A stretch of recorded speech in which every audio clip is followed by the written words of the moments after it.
Now we are moving on to the presentation 1. The current state of trials and appeals in each patent office will be presented by 3 speakers. The first speaker is Ms. Tamura Kyoko, Director General, Trial and Appeal Department of JPO. Thank you very much for waiting. Good afternoon, everyone. I am Tamura, Director General of JPO Trial and Appeal Department. I will introduce you our latest initiatives in trial and appeal proceedings. So, regarding Japan Patent Office, please see the page 1. There are 2 topics. So the first one is a trend in trial and appeal statistics, and the second is our recent initiatives in operation improvement in TAT, dissemination of information, and international cooperation. First, about statistics. So please go to page 3. So, number of examinations, trial and appeal, and court cases in 2023. For the ex parte cases in the left column from the bottom, the number of requests for examination is a little over 230,000. Of those, 50,000 to 60,000 are rejected at the examination stage. Out of that number, for about 20,000 cases, appeal against the examiner's decision of refusal is requested. About half of these, or about 10,000 cases, are transferred to the TAD after preliminary examination by the examiner. Of these, approximately 20% or less than 2,000 cases are also rejected by the board. Last year, only 23 cases, very small number, were appealed to the IP High Court against these decisions of refusal. So next, looking at the second column from the left, for inter parte trial, the number of cases itself is small, but a high percentage of appeals are filed regardless of whether the trial decision is for patent validity or invalidity. So this is probably because invalidation trials are cases directly related to the interest of the parties involved. The right column shows IP-related civil cases in the court, but since these are disputed cases, the percentage of appeals is high in this route as well. So please go to page 4. So this page shows the number of appeals against the examiner's decision of refusal for patents as a bar graph and the average trial period as a line graph. On the bar graph, light blue indicates the number of appeals filed and dark blue indicates the number of appeals transferred to the board. So the number of requests for appeals 10 years ago was about 25,000, but now there are about 20,000. The recent slight increase in the number of requests is a result of a large number of cases being processed in order to meet the government's target of 14 months or less for the establishment of rights in the examination process, the so-called STP14. Now, page 5 shows the trend of appeals against examiners' decision of refusal for designs and trademarks. Designs are in green and trademarks are in yellow. The trademark appeals have also been on the rise until 2 years ago due to the increase in the processing volume of examinations. Then, therefore, 2 years ago, there were approximately 1,500 requests filed, but last year the number came down slightly to approximately 1,100. Requests for appeals on design are usually around 350 cases, and last year there were 327 cases. Next page shows the percentage of reversing examiner's decision in appeals against examiner's decision. So for the yellow, trademark rate of request granted decreased. In other words, the percentage of appeals that resulted in a final decision of refusal increased. This is thought to be due to, in part, to the increase in the number of cases in which a trial decision of refusal was rendered in appeals against the examiner's decision under Article 3.1 of the trademark law. Some users have requested a stricter determination of distinctiveness, saying there are many cases where a trademark with weak distinctiveness is registered simply because there are no examples of identical use of the trademark. Even if the trademark itself is not in actual use, we have carefully investigated the usage of the letters that make up the trademark or words with similar meanings. The court has come to support such judgment, and we believe that the percentage of refusal decisions has increased as a result of the collective judgment of the panel.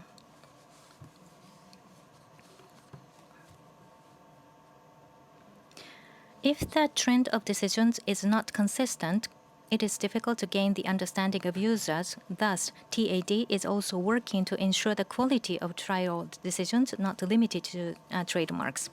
Patents and designs have been slowly increasing in recent years with 78% or close to 80%.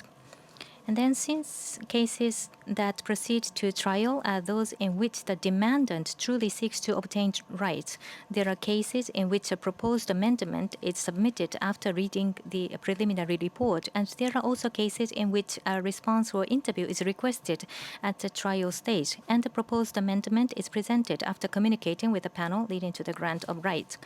Next, page 7. Regarding trials for invalidation, the number of requests on patent in blue has been on a downward trend since 2016, with 84 requests last year.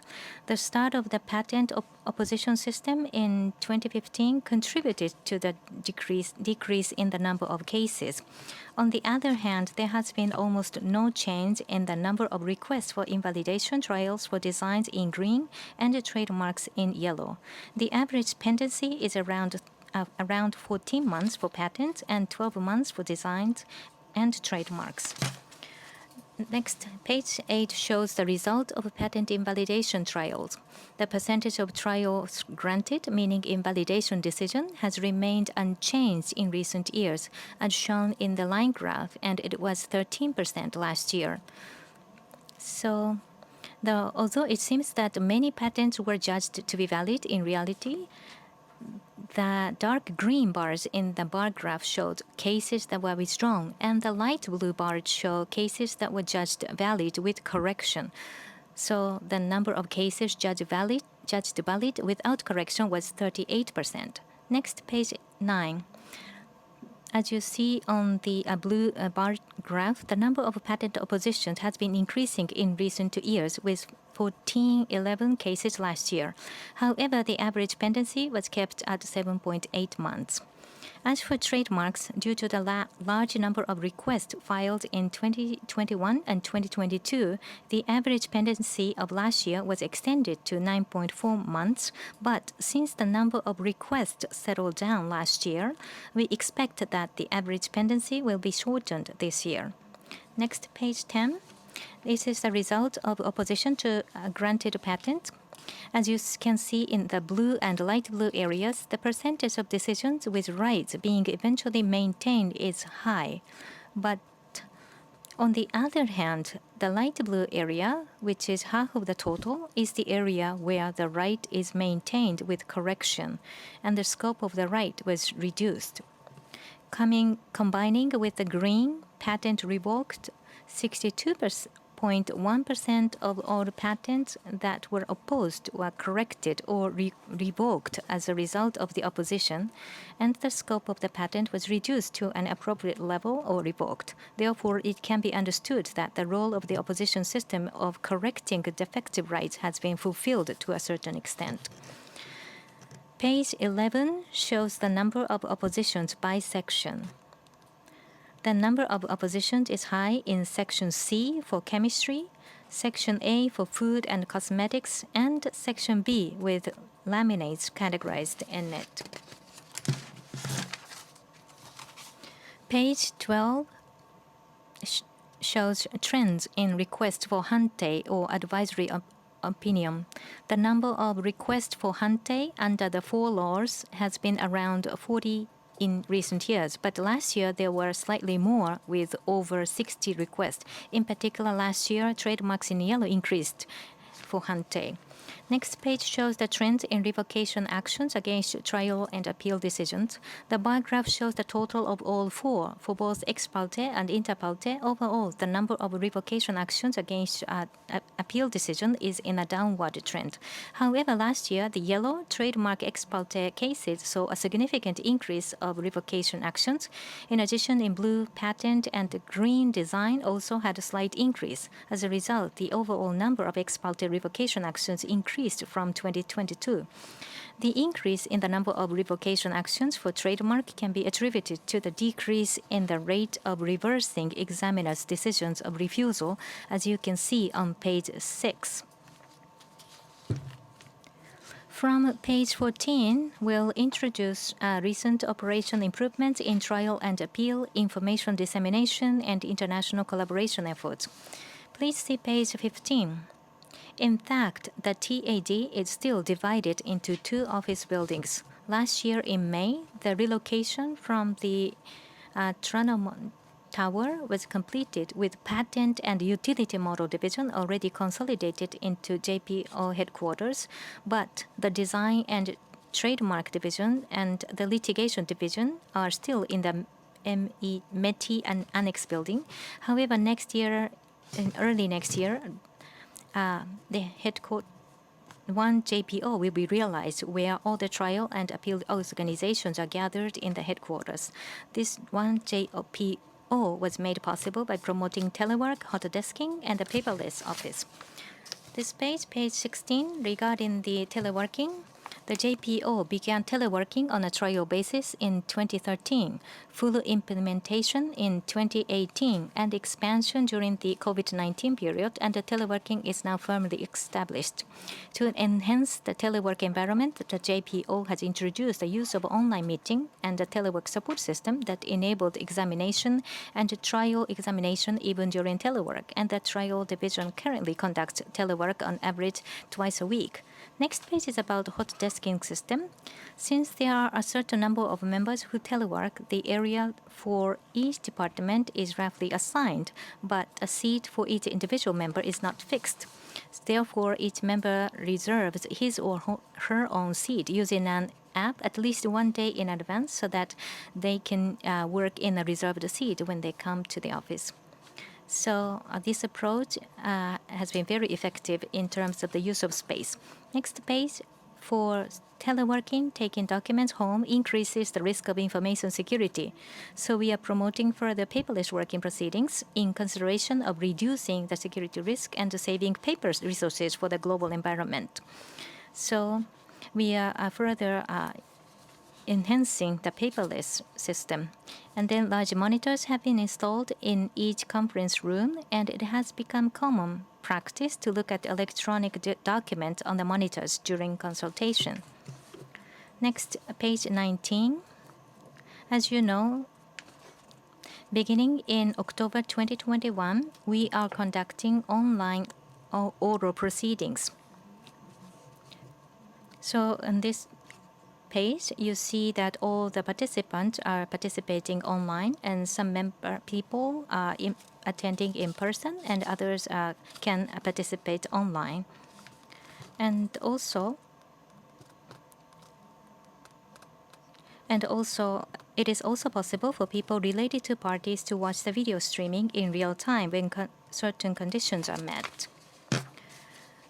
Page 20 is a number of online oral proceedings actually conducted. From the start of the program to the end of last year, the rate of the online proceeding was about 66%. And then when the COVID had subsided, online oral proceedings continue to be actively utilized, so it is understood that online oral proceedings meet the needs of parties in remote places. As shown on page 21, we have been also conducting online interview proceedings for some time. This diagram indicates that it is possible for the demandant, representative, and examiner to access and conduct interviews from different locations. Next, page 22. So introduces the digitalization of appeal procedures, which began in January of this year. For some time now, procedures related to appeals against the examiner's decision of refusal have been conducted through electronic filing. However, other procedures for trial, the procedures circled in bold red have to be filed on paper. So the system has been revised to allow electronic applications for the procedures circled in red since January this year. Since the start of the system, electronic application has been used for about 26% of the documents for which electronic application is newly available. You might think that this rate is still slow. However, compared with the paper filing, it is not the submission of the duplicate copy is not required, so it's more convenient for users. So next, page 23. This shows the new electronic application system. So using the free application software provided by the JPO, demandant or petitioner can submit documents online for a request form in XML format shown in black, the first document, such as a request for appeal in PDF format shown in blue, and attached document in orange, all at once. The first document in blue and attachment in orange are submitted in PDF format, which is different from the XML format used in the previous online application, and are therefore referred to as special electronic application. When a document that requires sending duplicate copy to the other party is filed electronically, JPO saves the PDF file on a DVD and the duplicate copy. Please see page 24. As mentioned on the previous page, as of January this year, all the documents can be filed electronically, but JPO had been digitalizing submission of copies of evidence since November 2022. For evidence that is often submitted in large volume, there was a particularly high demand for digitalization, and for the convenience of users, we have responded in the order in which we could digitize it. Specifically, we have decided that copies of evidence need only be submitted on a DVD-R containing the data. Next, So even after the introduction of the special electronic application system described on the previous page, it is still possible to submit copies of evidence on DVD-R using the method described on this page. Page 25 is about Trial and Appeal Practitioner Study Group. I think many of you may have attended this study group, which has been in place since 2006, in which internal and external practitioners conduct research and prepare reports on trial decisions that are considered important in trial practice.